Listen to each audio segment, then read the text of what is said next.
You know that moment? Something breaks, and there's this one guy in the room who doesn't reach for his phone, doesn't call anyone, doesn't panic. He just walks over, crouches down, and looks at it. His face goes quiet. Not calm exactly, focused, like some part of his brain just switched into a mode the rest of us don't have access to.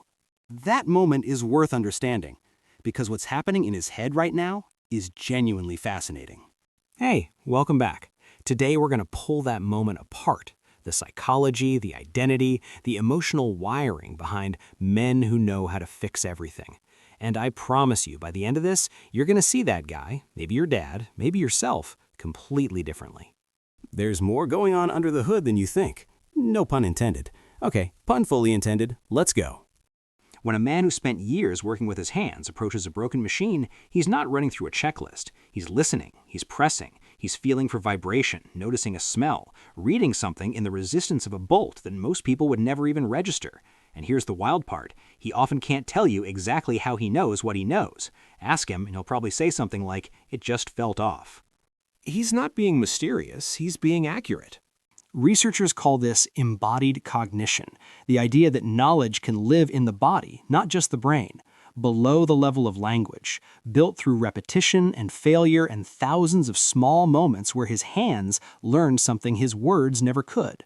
Bandura's work on skill development showed that this kind of experiential learning doesn't just build competence, it builds a fundamentally different relationship with uncertainty. The knowledge isn't stored as a fact, it's stored as a feeling. And that feeling, it doesn't panic, it just gets to work. My uncle is exactly this guy. Spent 40 years fixing engines. Once diagnosed a problem in my car by putting his hand on the hood for 3 seconds. 3 seconds! I'm convinced he has some kind of mechanical superpower. He's convinced I just need to get out of the garage and let him think. He's probably right on both counts. Here's a side effect people almost always misread. Men who solve problems with their hands tend to be skeptical. Specifically, skeptical of confident people who've never physically dealt with the thing they're being confident about. The manual says target to this, but in these specific conditions, after this many years, the manual's wrong. They've been there, they know.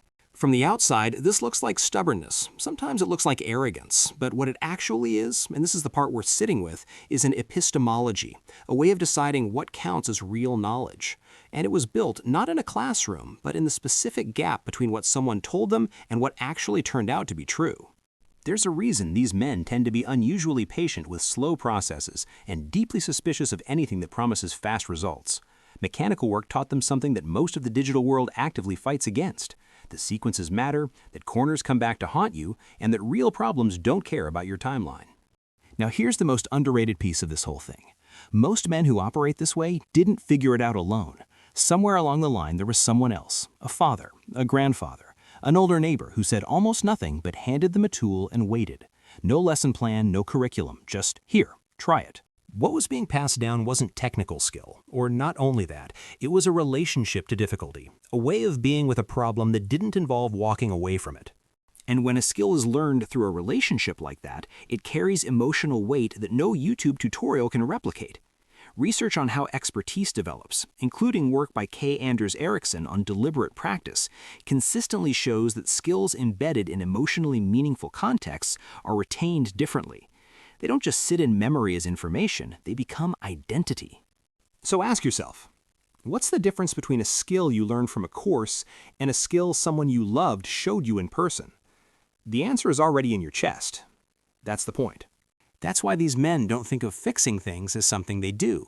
They think of it as something they are. The first real problem a man solved with his own hands, he remembers it.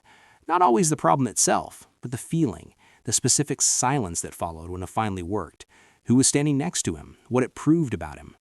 And here's the thing, that older man probably never said a single encouraging word out loud. He didn't need to. Handing someone a tool and walking away is in its own way the highest compliment. It means, I think you can figure this out. Most people wait their whole lives to hear that. These guys got it in a greasy garage at age 12, communicated entirely through a socket wrench. Psychologists have a term for what gets built through all of this, internal locus of control. The belief that outcomes are shaped by your own effort and attention, not by luck, not by circumstance, not by what other people decide. And men who've spent years solving physical problems tend to have a very strong version of this, because they have evidence, real, tactile, undeniable evidence that the world responds to careful attention, that patience yields results, that if you stay with something long enough, it gives way. A Pew Research Center survey found that among men over 50, providing for and protecting their family ranked as the #1 source of personal meaning, above career success, above friendships. And fixing things at its core is the most direct possible expression of that. It says, something in your world was broken. Now it isn't. You're okay. That's not a small thing. That's a love language, even if nobody in that generation would ever call it that. Call it a love language to one of these guys, and he'll look at you like you just asked him to describe his feelings about drywall. But watch him fix your car on a Sunday morning without being asked, and there it is. And here's where it gets interesting. Men with a strong internal locus of control don't just perform better under pressure, they experience pressure differently. A 2002 study by Deinspear on psychological toughness found that repeated exposure to manageable challenges literally changes how the nervous system handles stress. The fixer walking into a broken situation isn't suppressing anxiety, he genuinely has less of it. And here's the question worth sitting with. Is that something you're born with or something you build? Because his brain has already answered that question. We've been here, we figured it out, we'll figure it out again. That calm is not a personality trait he was born with. It was built, one solved problem at a time. In most areas of modern life, success is ambiguous. Did the meeting go well? Hard to say. Was that the right call? Depends who you ask.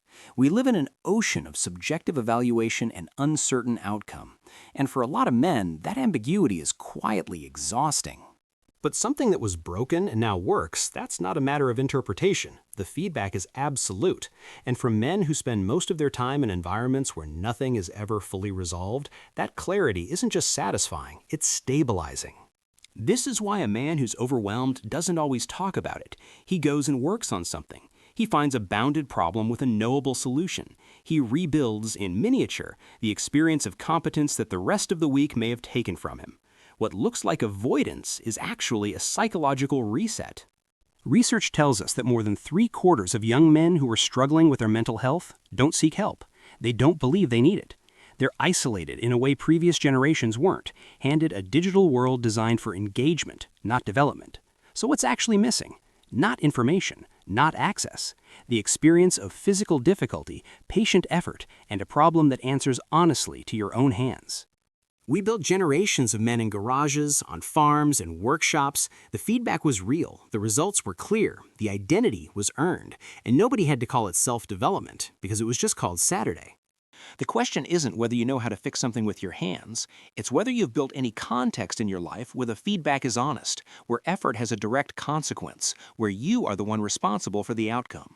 Because the men who have that, whether they found it in a garage, on a court, in a garden, or anywhere else the world gives a clear answer, carry something into every other area of their life that can't be taught in a lecture.